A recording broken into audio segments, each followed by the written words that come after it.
దైవ మర్మములు జూలై 15. సహోదరుడు భక్త సింగ్ గారి అనుభవంలో దేవుడు ఆయనకు బయలుపరిచిన మర్మములను అనుదినము పంచుకొనుట. నేను నిన్ను పుటము వేసి తిని, వెండిని వేసినట్లు కాదు, ఇబ్బంది కొలుములో నిన్ను పరీక్షించి తిని. యెషయా 48:10. 22వ శిఖరము. ఈ వచనము వినుటకు అంత ఇంపుగా ఉండదు. కారణము, శ్రమల గుండా పోవుటకు ఎవరునూ ఇష్టపడరు. నిన్ను పుటము వేసి తిని అని ప్రభువు అనుచున్నాడు. ఆయన పరిశుద్ధుడై ఉన్న ప్రకారము మనమును పరిశుద్ధులముగా ఉండవలనన్నదియే ఆయన కోరిక. ఆయన పరిశుద్ధతలో మనం పాలిభాగస్తులుగా కావాలనన్నదియే ఆయన ఉన్నతమైన గురి. అందువలననే పవిత్రపరచు అనేక విధములైన అగ్ని పరీక్షల గుండా మనము వెళ్ళవలసి ఉన్నది. బంగారము శుభ్రపరచుటకు 2 రకములైన అగ్నిని ఉపయోగింతుడు. దాని క్రింద పైన కూడా అగ్నిని ఉంచి శుభ్రపరచుదురు. అదే రీతిగా సిల్కు, ముత్యములు, రత్నములు తయారు చేయనప్పుడు కూడా అవి మిక్కిలి ఒత్తిడి, శ్రమకు లోనగుట ద్వారానే అట్లు తయారవుచున్నవి. దేవుడును మనల్ని ఏర్పరచుకున్నప్పుడు ఉన్నత స్థాయికి మనము చేరవాలని కోరుచున్నాడు. మనము ఎటువంటి మైల, మచ్చ, డాగు లేకుండా పరిశుద్ధులముగా ఉండవాలని కోరుచున్నాడు. మనము దేవదూతల కంటే ఎంతో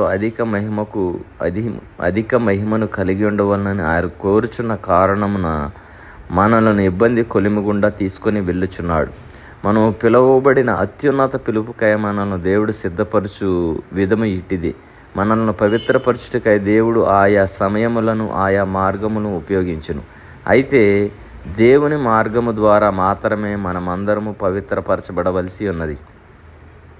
ఆ రీతిగా మాత్రమే మనము పరిశుద్ధత యందు దేవుడు కోరు స్థాయికి చేరగలం.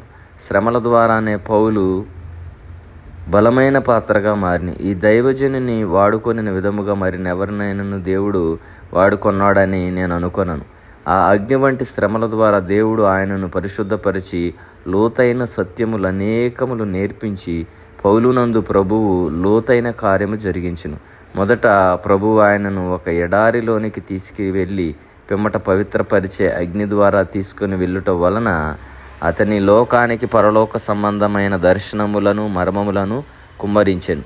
కాబట్టి మనము కూడా దేవుని చేత పుటము వేసబడిన వారముగా, కొలిమిలే పరీక్షింపబడిన వారగా అనేకమైన శ్రమల గుండా, ఇబ్బందుల గుండా, కష్టముల గుండా, ఇరుకుల గుండా దేవుడు మనల్ని కూడా పరీక్షిస్తున్నాడంటే మనల్ని కూడా పరిశుద్ధమైన వెండి, బంగారములుగా, ఆయనకు ఇష్టమైన పాత్రలుగా చేయాలనేది దేవుని ఆశ అన్నది.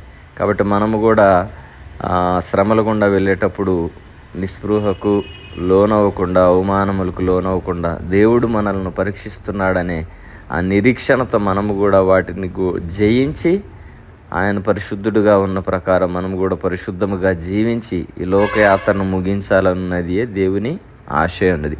అటువంటి జీవితము దేవుడు మనందరికీ దయచేయును గాక. ఆమేన్.